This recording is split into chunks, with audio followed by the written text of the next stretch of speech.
내일이면 평생 다닌 회사를 떠납니다. 그런데 이상하게도 아무도 나를 부르지 않더군요. 이런 말 어디선가 들어보셨죠? 퇴직을 하루 앞둔 어느 대기업 부장의 독백입니다. 정년퇴직이라는 말은 축하처럼 들리지만 실제 그날을 맞이하는 사람 입장에선 꼭 그렇지만은 않습니다. 하루아침에 명함을 내려놓고 수십 년간 오가던 출근길도 마지막이 되며 회의실에서 더 이상 내 의견을 묻는 사람도 없습니다. 그런데요, 정말 무서운 건 은퇴 그 자체가 아니라 은퇴 후의 삶에 대한 준비가 안 되어 있을 때 찾아오는 허무감과 혼란입니다. 오늘은 그 마지막 하루, 정년퇴직 D-1에 벌어지는 일들을 통해 우리가 반드시 준비해야 할 은퇴 이후의 삶에 대해 이야기해 보려 합니다.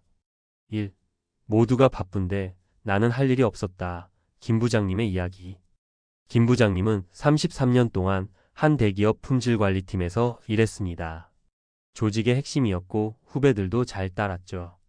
그런데 정년퇴직을 하루 앞둔 날, 평소와 달리 아무도 김 부장님에게 보고도 질문도 하지 않았다고 해요. 퇴직 인사도 조용히 하고 오후엔 내일 퇴직 예정인 사람들끼리 모여서 조촐하게 점심을 먹었답니다. 퇴근 무렵이 되어도 누구 하나 수고 많으셨다는 말도 안 해주더랍니다. 그날 밤 김 부장님은 처음으로 내가 정말 끝난 건가 하는 생각에 잠을 설쳤다고 해요. 문제는 여기서 끝나지 않았습니다. 퇴직 후엔 할 일이 없어 아침에 일어날 이유조차 없고 하루 24시간이 너무도 길게 느껴졌죠. 결국 몇 달 만에 무기력증에 빠졌고 병원에서 경도 우울증 진단을 받았습니다. 이 사례는 정체성 상실이 얼마나 큰 위기인지 보여줍니다. 우리는 대부분 직장인이라는 정체성으로 살아왔기에 그걸 잊는 순간 심리적 붕괴를 겪을 수 있습니다. 은퇴 전 나답게 살 수 있는 일, 사회와 연결된 취미나 활동 또는 재능 기부라도 하나 준비해 둬야 합니다. 2. 연금만 믿었는데 생활비가 빠듯했어요. 이 과장님의 사례. 이 과장님은 퇴직 후 연금이 월 160만 원 나온다고 안심했답니다. 부부 둘이 사니 절약하면 살 수 있을 거라 생각했죠. 그런데 막상 살아보니 사정은 달랐습니다. 건강보험료, 통신비, 관리비, 자동차세, 명절 비용, 병원비, 손주 용돈. 매달 빠져나가는 고정 지출이 180만 원을 훌쩍 넘었어요. 게다가 아내분도 고관절 치료로 병원비가 계속 나가니 은근히 마이너스 인생이 되더랍니다. 이 과장님은 결국 택배 분류 아르바이트를 하게 됐고 처음엔 자존심도 상했지만 나중엔 몸을 움직이니 정신이 맑아진다며 긍정적으로 바뀌었어요. 이 사례는 연금만 믿고 은퇴한 사람의 전형적인 실패 사례입니다.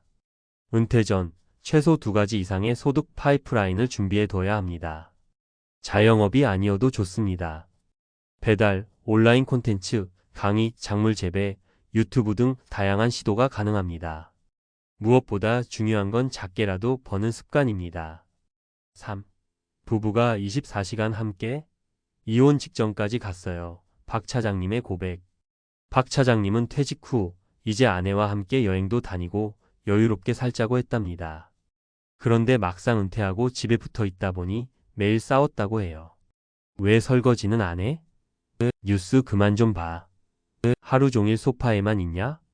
결국 부부는 한 달에 한 번꼴로 이혼을 입에 올리게 됐고 아내는 퇴직하고 오히려 인생이 피곤해졌다고까지 말했다고 합니다.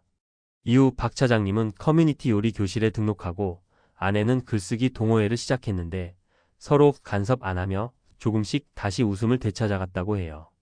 이 사례는 관계 재정립이 필요하다는 걸 말해줍니다.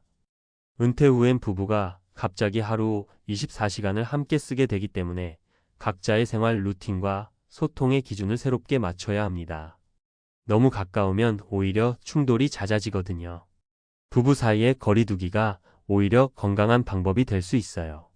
각자의 시간, 각자의 취미가 반드시 필요합니다. 퇴직 전 마지막 24시간이 주는 메시지. 퇴직 하루 전날 많은 사람들이 똑같은 감정을 느낍니다. 이제 뭐 하지? 내가 그동안 이 회사에서 뭘 잃었던가? 앞으로 어떻게 살아야 하지? 그 질문들 앞에서 미리 준비된 사람은 씩 웃으며 떠날 수 있고 준비되지 않은 사람은 문을 닫고 집에서 한참 동안 아무 말도 못하게 됩니다. 지금이라도 늦지 않았습니다. 1. 내가 앞으로 하고 싶은 일은 뭘까? 2. 은퇴 후에도 돈은 어디서 나올까? 3. 하루 24시간을 어떻게 의미 있게 채울까? 이 세 가지 질문에 답을 찾는 것, 그게 바로 은퇴 준비의 핵심입니다. 마무리하며 정년퇴직은 끝이 아니라 두 번째 인생의 출발선입니다. 그 마지막 24시간을 허무하게 보내지 않으려면 미리 내 삶을 그려보는 연습이 필요해요. 퇴직했는데 이상하게 내일이 더 설렌다. 이런 말을 할 수 있는 인생, 우리 함께 준비해봐요. 은퇴 후 12년 안에 건강이 급격히 무너지는 분들이 있습니다. 정년 퇴직하고 나니 몸이 예전 같지 않아요. 하루 종일 앉아만 있다 보니 무기력하고 멍합니다. 이런 얘기 주변에서 한두 번쯤은 들어보셨을 겁니다. 그런데 이게 단순한 기분 탓이 아니라 과학적으로 증명된 변화라는 걸 아시나요? 1. 2주간 누워만 있어도 근육은 빠르게 소멸한다. 근감소증의 충격. 덴마크 코펜하겐 대학 연구팀에 따르면 건강한 60대 남성이 2주 동안 다리 운동을 전혀 하지 않으면 허벅지 근육량의 약 2530%가 소실된다고 합니다. 단 2주 만에 이렇게 된다는 겁니다. 은퇴 후 좀 쉬자는 마음으로 앉아만 있는 생활이 계속되면 근육은 빠르게 줄어들고 결국 보행 불편, 낙상 위험, 만성 통증으로 이어지죠. 이게 바로 근감소증 SARCOPNIA고 중년 이후 삶의 질을 결정짓는 핵심 요소입니다. 해결책. 앉아서 할 수 있는 하체 운동, 저강도, 스쿼트, 스태퍼 걷기 등 지속적인 움직임이 필수입니다. 특히 60대 이후엔 운동이 아니라 생존 활동이라고 해도 과언이 아닙니다. 2. 은퇴 후 치매 위험, 해마와 전두엽을 깨워야 합니다. 퇴직하고 규칙적인 자극 없이 집에만 있다 보면 뇌의 특정 부위가 급격히 위축됩니다. 대표적인 부위가 해마이포캠퍼스인데 이곳은 기억력과 공간 지각력, 감정 조절과도 깊은 관련이 있어요. 더 무서운 건 해마가 줄어들면 치매 발병률도 함께 올라간다는 것이죠. 미국 컬럼비아대 신경과학 연구팀에 따르면 새로운 학습, 낯선 활동, 정기적인 사회 교류는 해마의 위축을 막고 전두엽을 활성화시킨다고 밝혔습니다. 해결책. 매일 새로운 것을 시도해 보세요. 낯선 동네 걷기, 악기 배우기, 외국어 학습 혹은 유튜브 영상 제작도 좋습니다. 두뇌는 낯설어야 젊어진다는 말, 과학적으로 입증된 진실입니다. 3. 규칙적인 수면과 식사는 뇌와 면역력을 지키는 기본. 은퇴 후 일상이 무너지면서 가장 먼저 깨지는 게 수면 패턴과 식사 리듬입니다. 밤낮이 바뀌고 식사 시간을 대충 때우면 몸은 위기 상태에 들어가게 됩니다. 그 결과 만성염증이 생기고 면역력이 떨어지며 결국 당뇨, 고혈압, 치매 등으로 이어지게 되죠. 해결책. 기상시간, 식사시간, 산책시간만이라도 고정하세요.